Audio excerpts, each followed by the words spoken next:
generational talent is different. Who are generationally talented quarterbacks to you? I mean, present day or college kids? If you go present like in the NFL? In the NFL, who's a Lamar.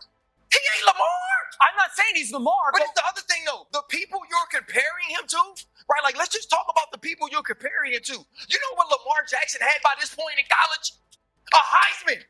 But Lamar played a lot more. He had stopped Lamar. Because he was that good. RC, Lamar's first start, he went 9 of 20 with a pick.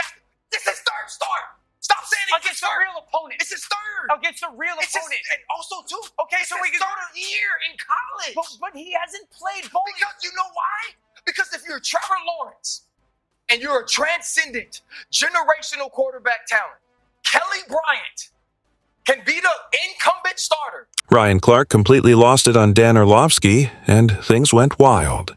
Apparently, Dan dared to take a shot at Shedeur before the Lions even stepped on the field. Ryan didn't hold back. He went all out. This wasn't normal sports talk. It was a roast, a clapback, and a full-on football meltdown in one. Grab your popcorn, because if you thought pregame talk was dull, think again. This moment is pure sports chaos. Legendary stuff.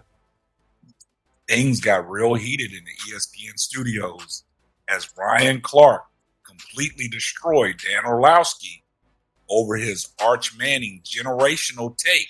Now, we've seen Dan Orlovsky's bad take on Shedeur Sanders, and Ryan Clark has had enough. But we're going to, guys, man, I'm here to tell you, man, it seems like Ryan Clark has had enough of Dan Orlovsky's bad takes when it comes to these quarterbacks. Now, we all seen and we've all heard Dan Orlovsky's take on Shedeur Sanders. We also seen him compare Dylan Gabriel to Shedeur Sanders. If you're enjoying this, hit that subscribe button. It helps more than you think. The ESPN studio might never recover from what went down. Ryan Clark didn't just join the debate. He launched a full-blown attack. And who took the hit? None other than Dan Orlovsky, the quarterback analyst known for his questionable takes. His reputation just got blown to pieces on live TV. 100%. Can you define to me what that means? Well, generational talent would be that you have physical attributes that are rare and unique. When did 6'4", 225 pounds, 4'5", 4'6" in the 40? None of those things. 100%. He's 100% 6'4", 220 plus pounds, and it's like 4'5", 4'6", and 40. Got clocked at 21 miles an hour on GPS. When did that not become at the quarterback spot generational physical ability, let alone elite, rare bloodlines when it comes to the quarterback position?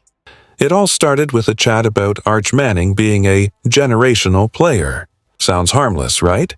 Wrong. It was supposed to be a friendly talk about potential and hype, but instead, it turned into complete chaos on air. Chance Dan Orlovsky gets, he keeps on bigging up Arch Manning to make Arch Manning one of the greatest quarterbacks he's seen in college history. Now, there's a long list of quarterbacks that we can talk about in college that was great. But the thing about it is Dan Orlovsky's takes on these quarterbacks, because Dan Orlovsky was a quarterback himself. And like I stated to you guys, man, Dan Orlovsky likes mediocrity. He likes mediocre players because he was a mediocre quarterback himself. And Dan Orlovsky takes on these quarterbacks is downright asinine. And Ryan Clark wastes no time in destroying everything that he has to say about Dan Orlovsky, bless his heart, jumped on the hype train like a kid who just found candy. He called Arch Manning the next big thing, the future of football. Ryan Clark sat back watching, probably thinking, "You're about to do it. You're about to cross that line." National talent? Then who is? And how are we measuring it? Because we can't sit there and go, because of the way the first start on the road. There's very few of them. I think there's less than what you think. I think John Elway was a generational talent. I think Patrick Mahomes is a generational talent. I don't think Tom Brady, I don't think Drew Brees, I don't think Peyton Manning are generational talents. I think Andrew Luck ended up being a generational talent. I don't think there's a ton of them out there. But so then what? Then how does one, in your eyes, be a generational talent? Because there's not a lot of difference. Clark knew it was coming and decided to enjoy every second. Then he did what he does best. He exposed the broken system that lets average ex-quarterbacks decide who's elite. Orlovsky started listing stats like he was reading a grocery list. 6'4", 225 pounds, runs 21 NT mean. Clark calmly stopped him and dropped a truth bomb. No one needs a speed gun to know if a quarterback can lead a team. Arch Manning running the ball isn't the same as Lamar Jackson making defenders look silly. You could almost see Orlovsky's soul leave his body. Clark's genius wasn't just in the facts. It was in the message.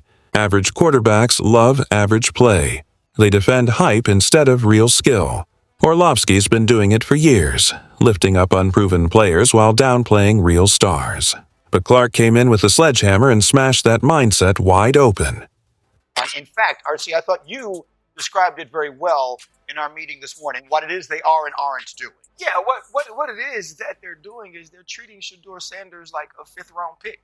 Right? We're not covering every fifth-round pick in the NFL hoping that he gets an opportunity to be the starter on day one.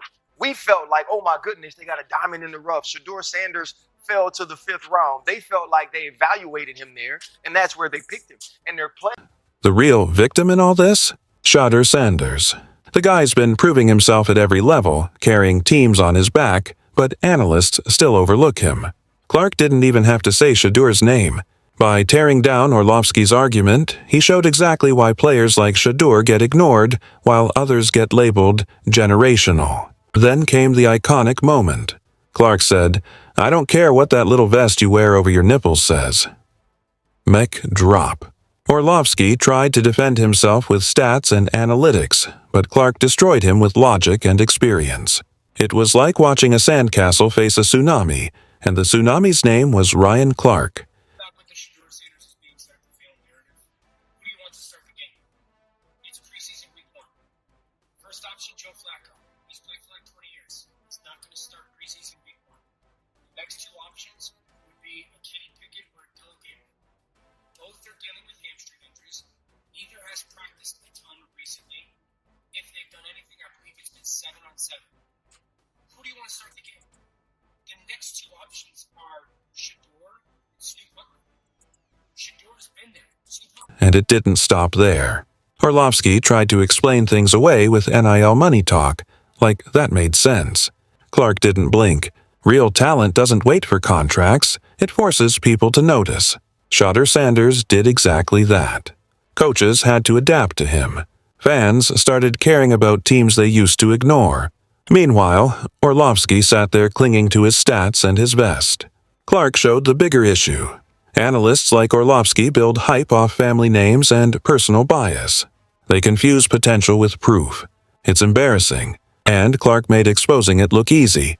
Your moves slowly kind of trying to see what's going on, and then that creates that sack fumble. So a lot of the stuff that we just saw in college is a big deal. This ball gets snapped at the 48-yard line. Defense has won the rep. Play is dead. Throw the ball away. Yep. It's first down. But instead we run, and it's a 2.5, 3-yard loss. So instead of being 2nd and 10, we're 2nd and 13. We're dead. Again, here's the opportunity to throw the juke route. Hold, scramble. So some of those things that I was and others were concerned about on the college tape showed itself again. This is not the end of the world, though. This is part of his development in becoming a potential starting quarterback. The crowd was watching, and Orlovsky's credibility was melting fast. Clark didn't just beat him with stats, he crushed his logic. If Arch Manning is generational after 3 starts, what does that make the guys who've actually proven themselves? Shedeur Sanders doesn't need highlight reels to prove it. His wins, stats, and leadership already speak. But the media keeps hyping unproven players while ignoring reality. The irony: Orlovsky, the man whose job is to evaluate quarterbacks, just got schooled on what real talent looks like. Clark tore down the whole logic that undervalues players like Shedeur and glorifies mediocrity. It was brutal, hilarious, and perfect. My analysis on Shedeur Sanders for the people that messaged me Uncle Tom or commented fool. I do want to say something to you sincerely from the bottom of my heart, and that's kiss my. I'm not going to holler sabotage and racism when I don't truly believe something is sabotage and racism. I did have a problem with the way Shedeur Sanders was covered in the pre-draft process. The anonymous reports demeaning a young man's character who had never done anything wrong away from the field, had never shown anything but leadership. Sports analysts cling to bias and bloodlines instead of results. Clark ripped that curtain wide open. And the best part? He didn't even need to say Shedeur's name. By exposing Orlovsky, he revealed the double standards that hurt the game. Orlovsky tried to recover by pointing to measurables like speed and height. Clark stayed calm. You can't measure heart or leadership with a stopwatch. You can't call someone generational after 3 starts while ignoring a proven star. That vest line wasn't just funny. It summed up the whole problem. Hype and analytics can't replace actual performance, and Shedeur Sanders proves it every game. So while Shedeur may not have had reps with the ones, what else do you want them to do in Cleveland? It's an opportunity for him. It may not be the ideal opportunity. Very rarely is it for a 5th-round pick, but it's an opportunity for him to go out there and do in a game what many have reported he's done in practice. Stop with the set-up-to-fail narrative. Shedeur Sanders is doing exactly what real generational players do: dominate and change the game. Orlovsky sat there talking about numbers while missing the point completely. The whole thing was the perfect mix of comedy and truth. This debate wasn't just about Arch Manning or Shedeur Sanders. It was about exposing a broken system. Analysts are supposed to give fair insight. Instead, many push lazy stories that favor hype over facts. Clark tore that apart in one segment. Calm, sharp, and confident, he showed how real experience beats empty talk. Orlovsky looked lost, and his arguments fell apart in slow motion. What that means. Multiple teams, 32 teams, passed on him multiple times. And now you want me to say the one team that did decide to draft him doesn't have his best interests at heart. The thing is, he was a 5th-round draft pick. 5th-round draft picks get 5th-round treatment, even if we don't feel like they deserve to be drafted in the 5th round. So you're going to play with some guys who don't make the team. You know who else you're going to play against? Some guys that don't make the team. You can't look away. You want to, but it's too entertaining. By the time Clark finished, Orlovsky's credibility was gone, and everyone knew it. Fans, analysts, everyone watching realized something big. If you depend on Orlovsky to tell you who's elite, you might as well flip a coin. Real talent doesn't need hype. It produces results and forces respect. Shedeur Sanders proves that every time he plays. That's why this moment will live on. It showed the truth about how real skill beats narrative. Clark held a mirror to the system, and what it reflected was both hilarious and devastating. Oh, and this is just my opinion, it's time for Dion to let go a little bit, right? It's time for, if you're saying this about Shedeur, you get to say that now because I'm not his coach anymore. If Shedeur is dealing with this certain level of adversity, yeah, I'm on the phone with him. Yeah, I'm in his room and we're having conversations.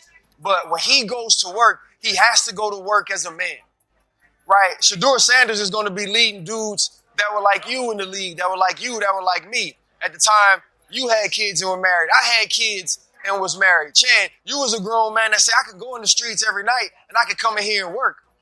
At the end of the day, the film doesn't lie. Results don't lie. Talent always gets noticed. Shedeur Sanders has proved himself over and over, lifting teams, making clutch plays, and earning respect. Yet analysts like Orlovsky still choose hype over substance. But moments like this remind everyone that real performance and credibility matter more than old opinions or shiny stats. And as for Orlovsky, maybe next time he should invest in a tougher vest, because when the truth hits again, and that little piece of fabric won't save him,